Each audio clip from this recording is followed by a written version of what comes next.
Pembacaan kita dari kitab Kejadian 26. Ishak di negeri orang Filistin. Maka timbullah kelaparan di negeri itu. Ini bukan kelaparan yang pertama yang telah terjadi di dalam zaman Abraham. Sebab itu Ishak pergi ke Gerar kepada Abimelek raja orang Filistin. Lalu Tuhan menampakkan diri kepadanya serta berfirman, "Janganlah pergi ke Mesir, diamlah di negeri yang akan kukatakan kepadamu. Tinggallah di negeri ini sebagai orang asing, maka aku akan menyertai engkau dan memberkati engkau. Sebab kepadamulah dan kepada keturunanmu akan kuberikan seluruh negeri ini. Dan aku akan menempati sumpah yang telah kuikrarkan kepada Abraham ayahmu. Aku akan membuat banyak keturunanmu seperti bintang di langit.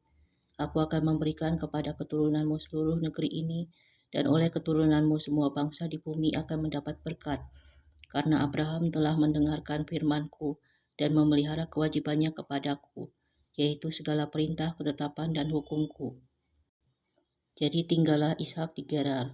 Ketika orang-orang di tempat itu bertanya tentang istrinya, berkatalah ia, "Dia saudaraku," sebab ia takut mengatakan ia istriku, karena pikirnya jangan-jangan aku dibunuh oleh penduduk tempat ini karena Ribka, sebab elok parasnya. Setelah beberapa lama ia ada di sana, pada suatu kali menjenguklah Abimelek, raja orang Filistin itu dari jendela.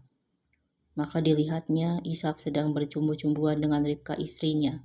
Lalu Abimelek memanggil Ishak dan berkata, "Sesungguhnya dia istrimu, masakan engkau berkata dia saudaraku?" Jawab Ishak kepadanya, "Karena pikirku jangan-jangan aku mati karena dia." Tetapi Abimelek berkata, "Apakah juga yang telah kau perbuat ini terhadap kami?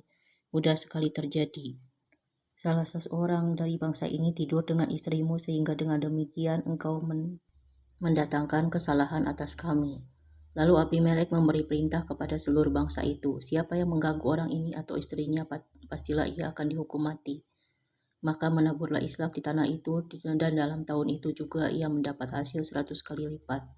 Sebab ia diberkati Tuhan, dan orang itu menjadi kaya, bahkan makin kaya, sehingga ia menjadi sangat kaya. Ia mempunyai kumpulan kambing domba dan lembu, sapi, serta banyak anak buah, sehingga orang Filistin itu cemburu kepadanya.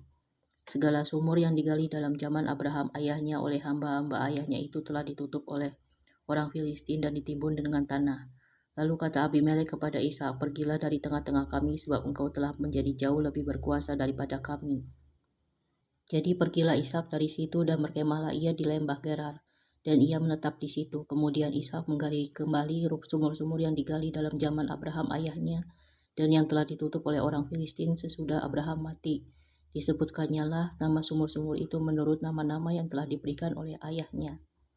Ketika hamba-hamba Ishak menggali di lembah itu, mereka mendapati di situ mata air yang berbuah-buah airnya.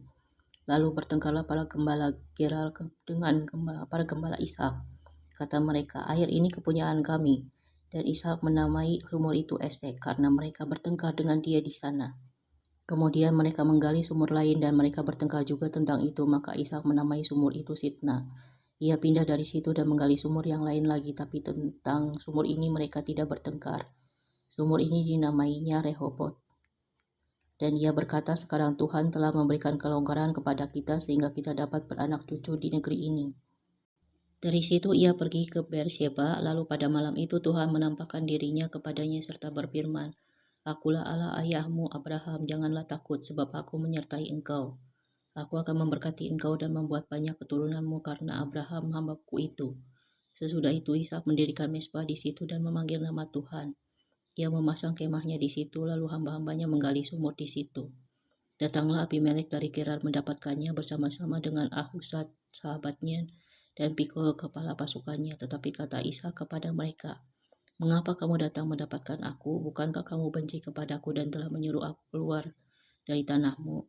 Jawab mereka, "Kami telah melihat sendiri bahwa Tuhan menyertai engkau. Sebab itu kami berkata, baiklah kita mengadakan sumpah setia antara kami dan engkau.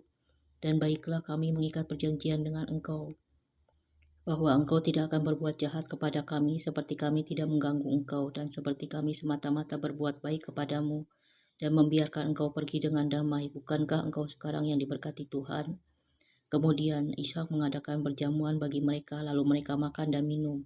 Keesokan harinya pagi-pagi bersumpah-sumpahanlah mereka. Kemudian Ishak melepas mereka, dan mereka meninggalkan dia dengan damai.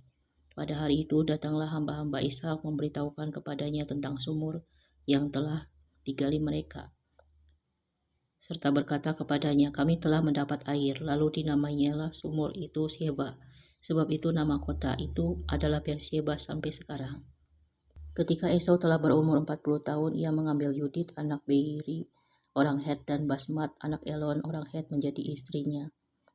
Kedua perempuan itu menimbulkan kepedihan hati bagi Ishak dan bagi Ribka.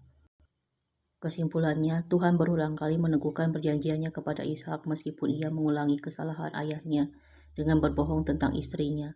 Namun di tengah kelaparan dan permusuhan dengan orang Filistin, Ishak tetap mengalami berkat yang melimpah, menggali sumur-sumur baru, dan akhirnya membuat perjanjian damai dengan Abimelek. Kita melihat bahwa Tuhan tetap setia memelihara janjinya kepada keturunan Abraham, meski generasi berikutnya juga memiliki kelemahan dan kegagalan.